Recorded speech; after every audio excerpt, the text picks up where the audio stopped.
2022 Qatar world കപ്പിലെ ഏറ്റവും മികച്ച മത്സരങ്ങളിൽ ഒന്നായിരുന്നു Argentina versus Netherland semi final മത്സരം. മികച്ച കളി കാഴ്ചവെച്ചുകൊണ്ട് ഇരു ടീമുകളും തുല്യരായി നിന്ന് പോരാടിയപ്പോൾ മത്സരം പെനാൽറ്റി ഷൂട്ടൗട്ടിൽ അർജന്റീനയ്ക്ക് വിജയിക്കാൻ സാധിച്ചു. പക്ഷേ മികച്ച മത്സരമായി ഈ മത്സരത്തെ കാണുന്നുണ്ടെങ്കിലും മത്സരത്തിൻ്റെ അവസാനത്തൊക്കെ അടുക്കുമ്പോൾ ഫൗളുകൾ കൊണ്ട് കുപ്രസിദ്ധി ആർജിച്ച മത്സരം കൂടിയായി മാറി ഈ മത്സരം. 10 അർജന്റീന താരങ്ങൾക്കും 6 നെതർലാൻഡ് താരങ്ങൾക്കുമാണ് ആ മത്സരത്തിൽ യെല്ലോ കാർഡ് ലഭിച്ചത്. ഒരു നെതർലാൻഡ് താരത്തിന് റെഡ് കാർഡ് ലഭിച്ചു. ഈ മത്സരത്തിൻ്റെ അവസാനത്തേക്ക് എടുക്കുമ്പോൾ ഒരു കാഴ്ച ഫുട്ബോൾ ലോകത്ത് ഞെട്ടിച്ചിരുന്നു.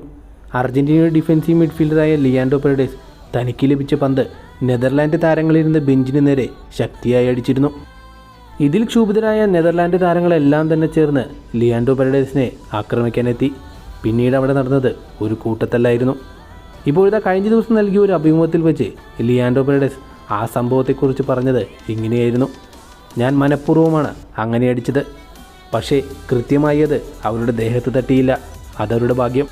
ഞാനങ്ങനെ മനഃപൂർവ്വം ചെയ്തതുകൊണ്ട് തന്നെ ഞങ്ങൾക്ക് കുറച്ച് സമയം അവിടെ ലാഭിക്കാൻ സാധിച്ചു. ഞാനിത് അവർക്ക് വേണ്ടി ഊന്നി വെച്ചതായിരുന്നു. കാരണം മത്സരത്തിന് മുമ്പ് നെതർലാൻഡിൻ്റെ പരിശീലകരും താരങ്ങളും അർജന്റീന താരങ്ങളെ വളരെയധികം വിമർശിച്ചിരുന്നു.